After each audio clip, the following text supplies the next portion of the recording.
Yes, the Corvette will not be racing in the final race at Belle Isle. We'll take you through that and give you everything you need to know as we head into the Chevrolet Detroit Grand Prix. Buckle up, because you're about to go off in the S's. Good morning, good afternoon, and good evening, and welcome to Off in the S's, a podcast focusing on the Imsa WeatherTech Sports Car Championship. I'm your host, Stu, and today we are going to be previewing the Chevrolet Detroit Grand Prix presented by Lear. The final race at Belle Isle before the Detroit event moves downtown. Let's get into it. Jumping right into the deep end here, we're going to talk about some BOP adjustments. This coming in the DPI category, and it is the Cadillac receiving their third weight adjustment in the last 3 races. This one comes as a 15 kilogram increase after they were given a 10 kilogram break in weight reduction for Mid-Ohio. At 960 kilograms, this is the heaviest that the Cadillacs will have been all season. There's not very much news coming out of GTD Pro right now, with them being absent from Mid-Ohio and this upcoming weekend in Detroit, but WeatherTech Racing has finalized its GTE AM driver lineup for the 24 Hours of Le Mans. Julian Andlauer and Thomas Merrill will be joining team regular Cooper McNeil in that number 79 Porsche. In GTD, the only BOP change that we see for Detroit is a 10 kilogram weight increase for those BMW M4 GT3s. Vasser Sullivan will field 2 GTD class entries once again in Detroit, with that second Lexus returning for the second race in a row. Jack Hawksworth is reported to be the only driver confirmed in the number 17 Lexus.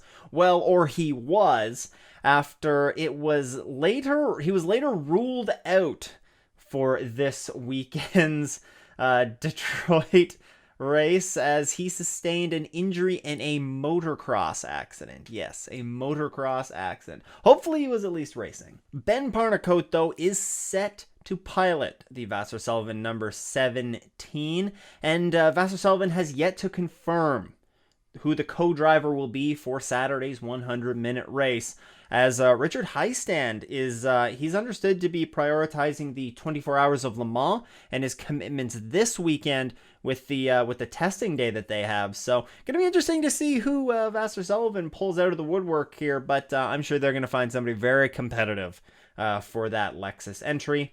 On a good note, though, you can note Jack Hawksworth is home and he is recovering, but a timeline for his return to racing has yet to be determined. Elsewhere in the 10-car GTD field, the NTE Sports Lamborghini, which you'll recall withdrew from the Lexus Grand Prix of Mid-Ohio, still remains absent.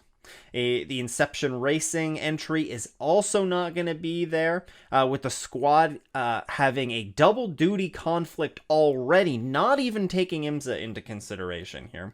With the Fanatec GT World Challenge Europe that takes place at Circuit Paul Ricard, as well as the 24 Hours of Le Mans test day. Head of Audi Sport Customer Racing, Chris Ranke, has denied rumors that the manufacturer's GT Racing division could be wrapped up altogether.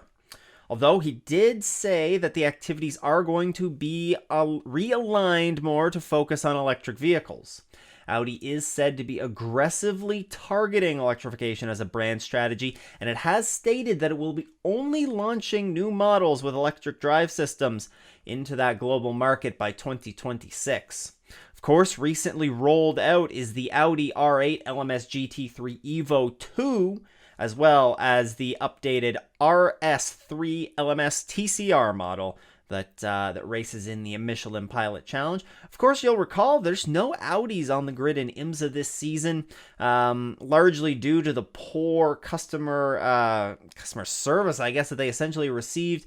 Access to parts was said to be pretty difficult.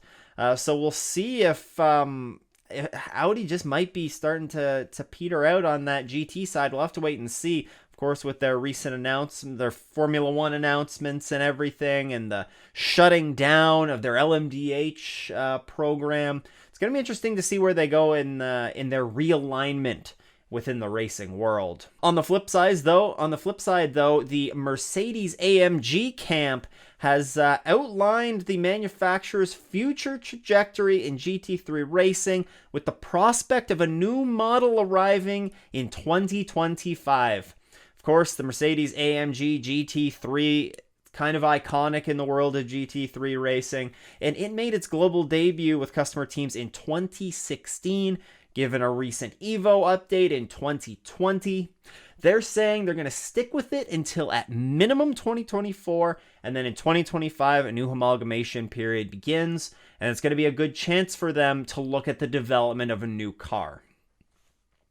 And lastly, to wrap up some GTD news, Honda Performance Development has named its third class of drivers for the HPD GT3 Academy. Among those names is a very familiar one to Imsa fans in Luca Mars. Mars has experience in open wheel and touring cars, and he currently sits 14th in the Imsa Michelin Pilot Challenge GS class, having success with podiums in SCCA, for F2000, and the Mazda Idemitsu MX-5 Cup. This year's Academy begins at Mid-Ohio on Wednesday and will visit VIR, Indianapolis Motor Speedway, and Sebring later this year. In some LMDH news, the Peugeot 9X8 Le Mans hypercar will make its FIA World Endurance Championship race debut at the 6 Hours of Monza this July. There will be 2 cars set to compete at Monza, with Stellantis head of motorsport Jean-Marc Finot stating that James Rossiter will form part of the 6-man driver lineup. Of course, Rossiter is going to be replacing Kevin Magnussen, who had to depart the team after he was called back up to Formula One to race with Haas. So Rossiter is going to join Paul di Resta, Jean-Eric Verne, Gustavo Menezes, I think I got that right, Loic Duval and Mikael Jensen on that roster, and they have not confirmed the driver lineups for each of those cars yet.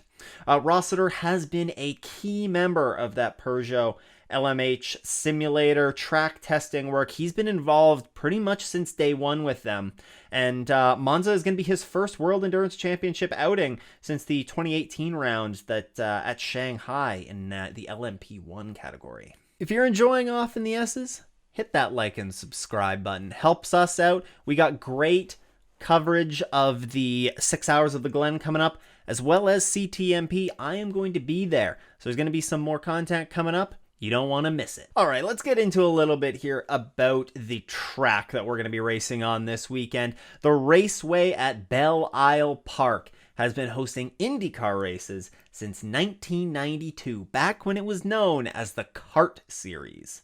Of course, it's had a bit of a past with IndyCar. They stopped racing there for a number of years, but Imsa started to go to the Belle Isle track when IndyCar returned, and that's back in the American Le Mans Series days.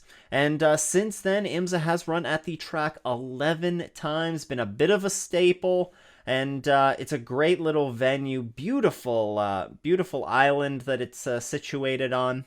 The 2.35 mile, 3.78 kilometer temporary street circuit features 14 turns as it winds through the Belle Isle State Park. You can find things, there's an aquarium there, there's a whole bunch of activities there on the island. With the racetrack being situated on a very tight island, it is a very narrow track. It's also very rough. The Detroit winter's really taking a toll on this track. Lap times range from 1 minute and 20 seconds for the DPIs down to about 1 minute 30 seconds for those GTDs.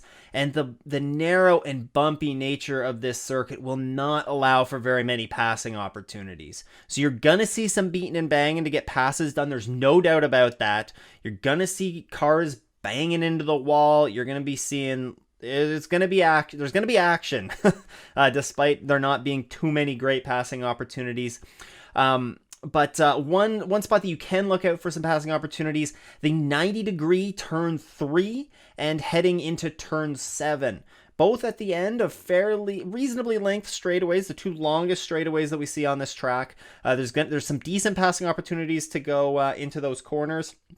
Also, though, keep an eye out for passes in turn 5 as well. There were a number of successful and unsuccessful attempts there in 2021, leading to some accidents, especially in that GT category. So keep an eye out for things there in turn 5, as well as turn 3 and turn 7. Well, what else can you expect here this weekend? It's going to be a 100-minute race, and with it being such a short race, even shorter than those 2-hour, 40-minute sprint races that the drivers have, of course, they have more of those on the calendar, drivers cannot afford to make a single problem around here.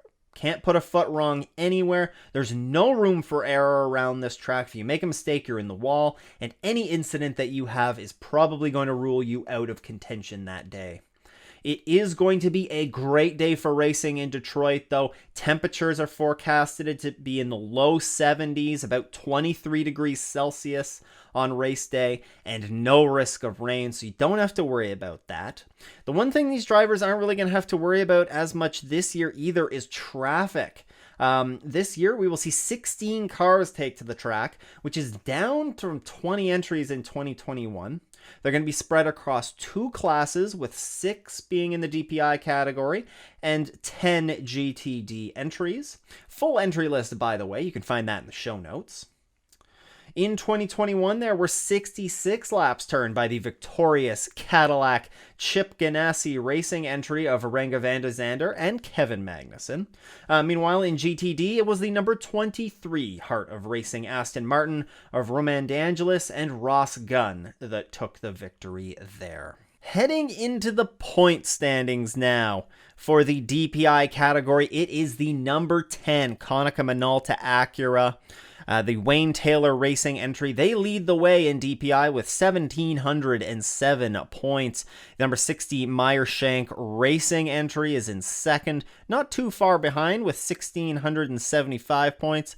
And then that 02 Cadillac Chip Ganassi Racing entry has 1,603 points. Meanwhile, in the GTD category, it is the number 32 Gilbert Korthoff Mercedes that leads the way there, 1,237 points. They just have a 12-point lead on the number 16 Wright Motorsports Porsche that has 1,225 points. To note this year, and an interesting change specifically for the GTD class, the GTD class is going to earn points in this race towards both the season-long class championship and the Imsa WeatherTech Sprint Cup. So previously, this was a Sprint Cup only race, and that was that drivers would not earn points towards the season-long championship. But this one is going to count towards the season-long championship. And the two most recent races, as I just mentioned, were just towards the Sprint Cup. So maybe their thoughts were going to be, we can entice some more GTD teams to come out for Detroit this year, but that really doesn't seem like it was the case. I know that last year, really, we only lost.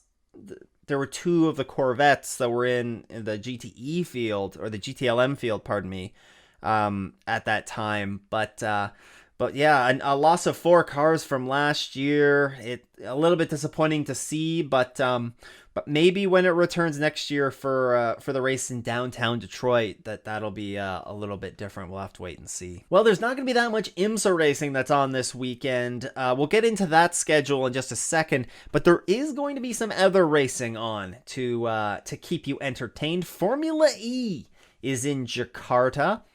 Don't know if you're going to want to wake up for this one, though. It is Saturday morning at 4 a.m. Eastern time, so set your alarms for that one. NASCAR is going to have you covered on this side of the Atlantic, though. They have 3 races going on this weekend, starting off with the Toyota 200 for the NASCAR Truck Series. They're at Worldwide Technology Raceway. They're going to have that race go off on Saturday at 1:30 p.m. Eastern Time. The Xfinity Series and the Pacific Office Automation 147 at Portland International Raceway. Yes, this is a road course race, so could be very interesting to tune into. That is going to go also on Saturday at 4:30 p.m. Eastern Time. And then, of course, the Cup Series and the Enjoy Illinois 300 presented by TicketSmarter is also at Worldwide Technology Raceway. That's going to go Sunday at 3:30 p.m. Eastern Time. And then, of course, IndyCar. They're there with Imsa at Belle Isle this weekend. They are going to be going on Sunday at 3 p.m. Eastern Time. Then, of course, there is Imsa. As I mentioned, there's not really much Imsa going on this weekend. It's just the WeatherTech Championship that's in Detroit. You can catch practice. You can follow along with the practice results. Not going to be televised anywhere. But practice goes on Friday morning, 8 a.m. and also at noon. And then qualifying will be broadcast. That goes 5:30 p.m. Eastern Time. That's going to be on IMSA TV only. And then on Saturday, the race for the WeatherTech Sports Car Championship and the Chevrolet Sports Car Classic goes at 3:10 p.m. Eastern Time.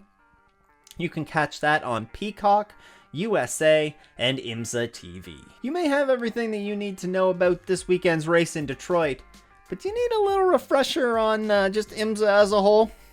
Don't worry, we got you. We have a podcast episode gonna give you everything you need to know. But until the next one, I hope everyone has a great race weekend. Doesn't go off in the S's.